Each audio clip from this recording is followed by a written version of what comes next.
Students, lecture के इस आखिरी हिस्से में हमें ये देखना है कि एसी जनरेटर से जो एसी प्रोड्यूस होती है उसकी वेव फॉर्म क्या होती है, उसकी ग्राफिकल रिप्रेजेंटेशन क्या होती है, और अगर ग्राफ बनाया जाए करंट और एंगल के दरमियान तो वो किस तरह का दिखाई देगा।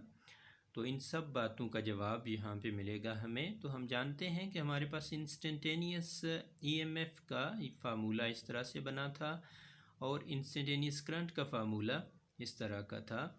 दोनों इंस्टेंटेनियस वैल्यूज़ करंट की भी और ईएमएफ की भी साइन थीटा का फंक्शन है, यानी साइन थीटा जिस तरह से वेरी करेगा उसी तरह से इंस्टेंटेनियस ईएमएफ और इंस्टेंटेनियस करंट की वैल्यूज़ वेरी करेंगी। तो बात शुरू करते हैं। जब हमारी plane of the coil perpendicular है, जैसा कि इस केस में आपको दिखाया गया है कि plane of the coil perpendicular है और प्लेन के परपेंडिकुलर होने की वजह से यहाँ पर जो ए बी साइड है, ये चूँकि एंटी क्लॉकवाइज रोटेशन है तो ये यहाँ पर राइट साइड पर मूव कर रही है, यानी ए बी साइड की वेलोसिटी की डायरेक्शन लेफ़्ट टू राइट है और हमारा जो मैग्नेटिक फील्ड है यहाँ पे वो भी लेफ़्ट टू राइट पॉइंट करता है। तो V और B के दरमियान एंगल यहाँ पे 0 डिग्री आएगा। तो जब वेलोसिटी और मैग्नेटिक फील्ड के दरमियान एंगल 0 डिग्री हो तो उस वक्त plane of the loop perpendicular होती है और करंट 0 होगी, क्योंकि यहाँ एंगल की जगह जब ज़ीरो पुट करेंगे तो साइन ज़ीरो हो जाएगा। और याद रखना हमें यह है कि फ़िज़िकली भी इसमें उस वक्त कोई इंडक्शन नहीं हो रही होती। तो जो फ़िज़िकल हैपनिंग है, जो हमारी ऑब्ज़र्वेशन है, वो ये मैथमेटिकल फार्मूला भी हमें बिल्कुल वही बात बता रहा है। तो यहाँ याद रहे कि हमने इस पूरी कोयल के सारे सेगमेंट्स को हवाला नहीं बनाना, हम हवाले के तौर पर सिर्फ ए बी साइड की वेलोसिटी की डायरेक्शन यहाँ पर डिस्कस करेंगे, उसके मुताबिक वेव फॉर्म देखेंगे कि एसी की क्या बनती है। क्योंकि जिस तरह का बिहेवियर ए बी साइड की मूवमेंट का के साथ करंट का है, इसी तरह का सी डी साइड के साथ भी होगा, तो इससे फ़र्क नहीं पड़ेगा। तो जब ये चूँकि कॉइल रोटेट कर रही है तो इसने यहाँ रुके नहीं होना, तो फ़ौरन ये आगे बढ़ेगी। जब आगे बढ़ेगी तो एंगल इंक्रीज़ करेगा। यहाँ दोनों पैरेलल हैं, V और B पैरेलल हैं, एंगल 0 डिग्री है। लेकिन जैसे ही रोटेशन होगी वेलोसिटी की डायरेक्शन थोड़ी सी चेंज होगी तो एंगल की वैल्यू कुछ आएगी, यानी 1 2 3 कुछ इंक्रीज़ करेगी। और जब एंगल इंक्रीज़ करेगा तो वैल्यू ऑफ इंड्यूस करंट भी इंक्रीज़ करेगी। तो दूसरा जो स्पेशल केस है कि इस केस में अब वो रोटेट करती हुई यहाँ पहुँच चुकी हुई है।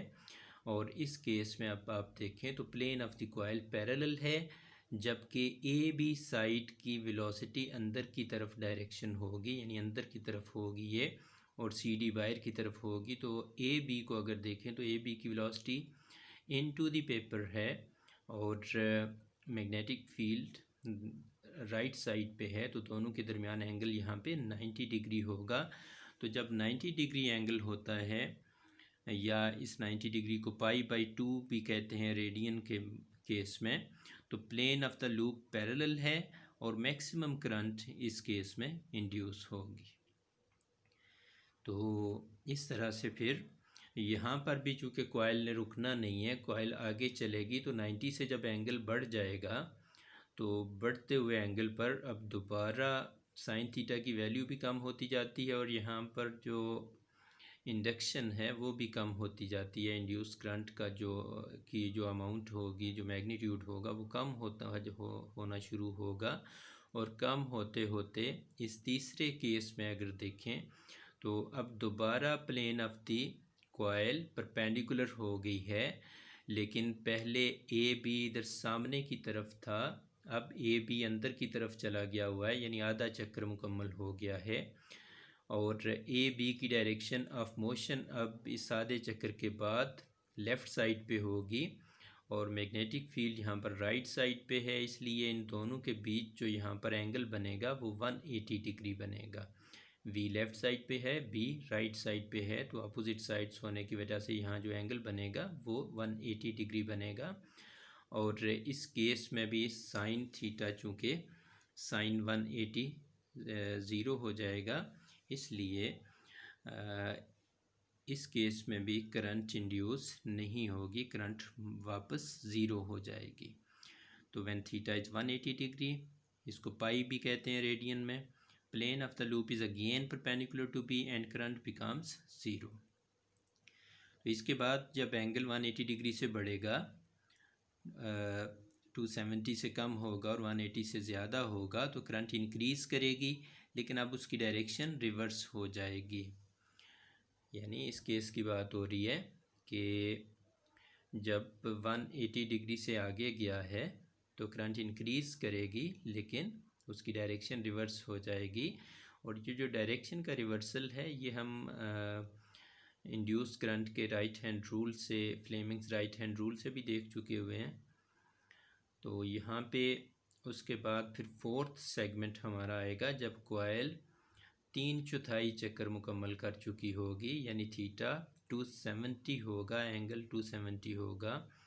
तो रोटेशन का 3/4 हिस्सा, 3/4 पार्ट मुकम्मल हो गया है, एंगल 270 बनेगा। तो अब दोबारा देखें इस केस में तो प्लेन तो पैरेलल है, लेकिन ये ए बी साइड बाहर की तरफ आएगी और इसकी वेलोसिटी बाहर की तरफ को इधर दिखाया है, तो बाहर की तरफ होगी मैग्नेटिक फील्ड के साथ, इसका एंगल 90 डिग्री बनेगा और 90 डिग्री बनेगा तो दोबारा मैक्सिमम ईएमएफ होगी व्हेन थीटा इज़ 270 डिग्री। इसको 3π/2 रेडियन भी कहते हैं, और टाइम के सेंस में लें तो ये 3t/4 टाइम हुआ है रोटेशन का।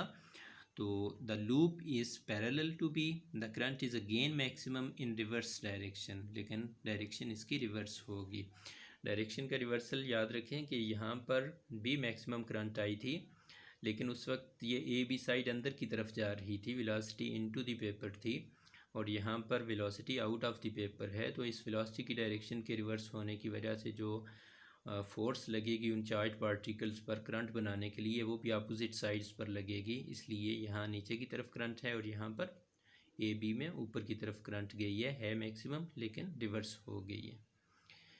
तो इसके बाद फिर जब 360 डिग्री एंगल होता है, यानी रोटेशन मुकम्मल हो जाती है, तो दोबारा इनिशियल पोजीशन पर आ जाती है। जिस तरह यहाँ इनिशियली प्लेन परपेंडिकुलर थी और ए बी साइड इधर थी सामने, दोबारा दोनों पैरेलल होंगे और ईएमएफ या करंट दोबारा ज़ीरो हो जाएगी। तो यहाँ पर फिर इस तरह से हमारे पास one rotation is completed after theta is equal to 360 degree. इसको 2π रेडियन भी कहते हैं। Plane of loop is again perpendicular to P and current decreases to zero.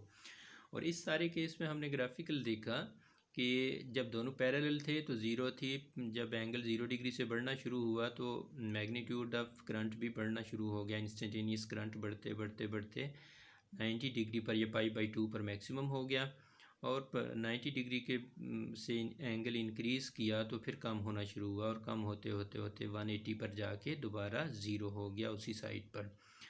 तो इसको पाई भी कहते हैं।